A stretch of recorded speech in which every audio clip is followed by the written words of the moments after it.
शहाबुद्दीन साहब आज हम लोगों के बीच नहीं रहे। शहाबुद्दीन साहब पूर्व सांसद सिवान, राष्ट्रीय जनता दल के कद्दावर नेता थे जो जीवन में कभी चुनाव नहीं हारे। 4 बार सांसद का चुनाव लड़े, चारों बार जीते। विधायक का चुनाव लड़े, विधायक का चुनाव जीते और बिहार के कद्दावर नेता थे।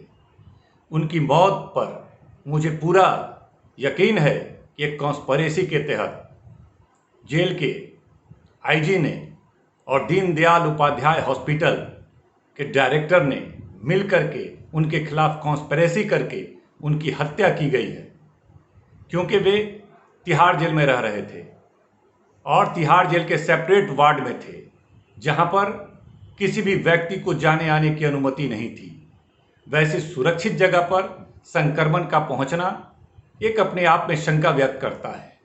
फिर भी मानते हैं कि वह संक्रमित अगर हुए तो उन्हें उनके कद के हिसाब से किसी बेहतर अस्पताल में भेजा जाना चाहिए था।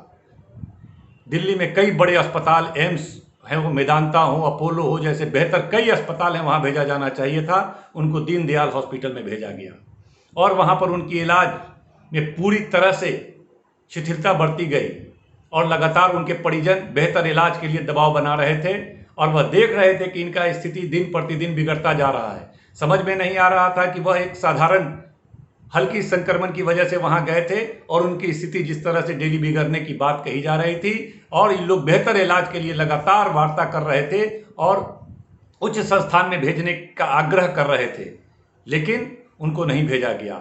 अंत में उनके परिजनों ने हाईकोर्ट का सहारा लिया और हाईकोर्ट ने आदेश दिया कि उनको बेहतर से बेहतर इलाज दिया जाए।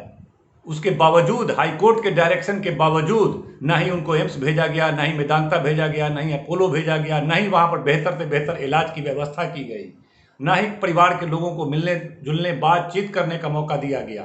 पूरी तरह से हम लोगों का मानना है और पूरा यकीन है कि जिस तरह से जेल आईजी का रवैया था और जिस तरह से जो दीनदयाल हॉस्पिटल के डायरेक्टर का रवैया था, इन तमाम लोगों ने एक कॉन्स्पिरेसी के तहत और कुछ ऊंची लोगों के मिली भगत से उनके खिलाफ हत्या की गई है। उन पर जांच होना चाहिए इस पूरे मामले का और दोषियों के खिलाफ सख्त से सख्त कार्रवाई किया जाना चाहिए। देखिए, निसंदेह शहाबुद्दीन साहब के इंतकाल की खबर बिहार को गमज़दा करने वाली खबर है। कोरोना ने बहुत लोगों को अपने जद में समा लिया है, लेकिन शहाबुद्दीन साहब के इंतकाल की पूरी जिम्मेवारी हम सरकार पर थोपते हैं। अगर उनका सलीके से इलाज हुआ होता तो आज ये मंजर देखने को नहीं मिलता। पूरा बिहार सदमे में है और खासकर बिहार के जो अक़लियत समाज के लोग हैं वो सदमे में हैं। अगर उनका प्रॉपर ट्रीटमेंट हुआ होता तो शायद उनकी जान बचाई जा सकती थी। उनके साथ जो भी कुछ हुआ है, उनके परिवार के साथ जो कुछ हुआ है, वो पूरी की पूरी तरीके से ज़्यादती है, जिसको देश का मुसलमान कभी माफ नहीं करेगा।